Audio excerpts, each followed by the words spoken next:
তৃণমূলের প্রতিনিধি দল এখানে দাঁড়িয়ে রয়েছে রাস্তায়, তখন কিন্তু এরকম স্লোগান। আপনারা এখানে এসছেন, সেক্ষেত্রে কি পরিস্থিতি? এরা শেখালো, দাঁড় করিয়ে রেখেছে, এটা নিয়ে কোনো ব্যাপার নেই। মানুষ তো দেখছে, সারা বাংলার মানুষ, যে কিভাবে দোকান ঘর দৌড় সব পুড়িয়ে দেওয়া হয়েছে।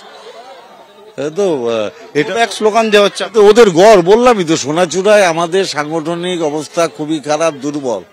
সেই জায়গায় দাঁড়িয়ে এটা পরিকল্পিত চক্রান্ত, এবং মানুষ যাতে ভোট দিতে না পারে তার জন্য সব ভাঙচুর করে দিয়েছে। এবং এই মুহূর্তে তৃণমূলের প্রতিনিধি দল দাঁড়িয়ে রয়েছে একদিকে, যেমন ঠিক উল্টো দিকে গো ব্যাক স্লোগান দিচ্ছেন এখানে বিজেপি কর্মীরা।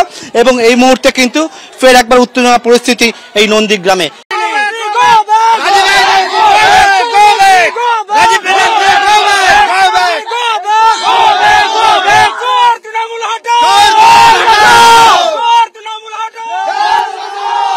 একদিকে যখন তৃণমূলের প্রতিনিধি দল তারা এসে পৌঁছেছেন এবং রাস্তায় দাঁড়িয়ে রয়েছেন, দেখাতে বলবো পার্থ ভৌমিক, রাজীব বন্দ্যোপাধ্যায় সহ তৃণমূলের প্রতিনিধি দল তারা রাস্তার মধ্যে দাঁড়িয়ে রয়েছেন ঠিক এই যে গ্রামের মধ্যে। সেখানে যারা গ্রামের বাসিন্দারা বিজেপি কর্মীরা তারা কিন্তু একেবারে বিক্ষোভ দেখাচ্ছেন এবং তারা গো ব্যাক স্লোগান দিচ্ছেন এই মুহূর্তে এখানে।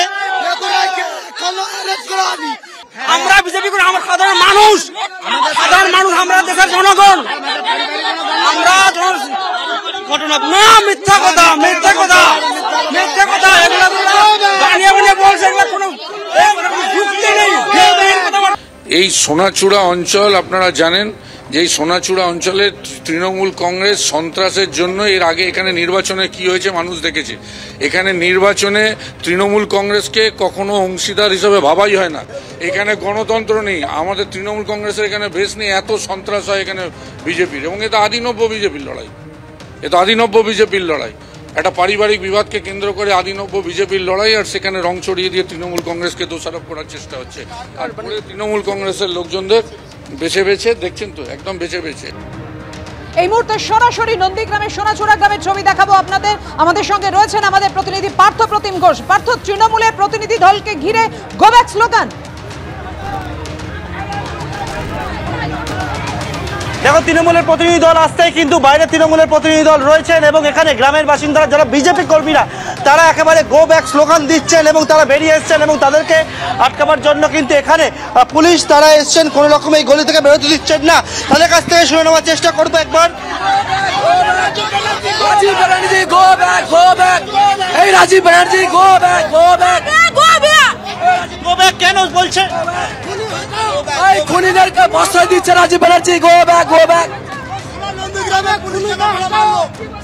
রাজীব ব্যানার্জি গো ব্যাক দেওয়ার কারণ গো ব্যাক খুনিদের নিয়ে ঘুরছে, খুন করেছে। গো ব্যাক পুলিশ প্রশাসন রাজীব ব্যানার্জির মদতেই চলছে তৃণমূল। আমি বলছি আপনি কি বলছেন? এখানে আপনারা এসছেন, এখানে আপনারা কি বলছেন, কি চাইছেন? হ্যাঁ, আপনি বলছেন যে ওদেরকে গো ব্যাক বলতে কেন নাকি? এই তো আপনার প্রশ্ন। ঠিক আছে, যার মা মারা গেছে, ছেলে মৃত্যুর সঙ্গে তমলুক সুপার স্পেশালিস্ট হাসপাতাল থেকে কলকাতা স্থানান্তরিত করা হয়েছে। আপনারা কি চাইছেন?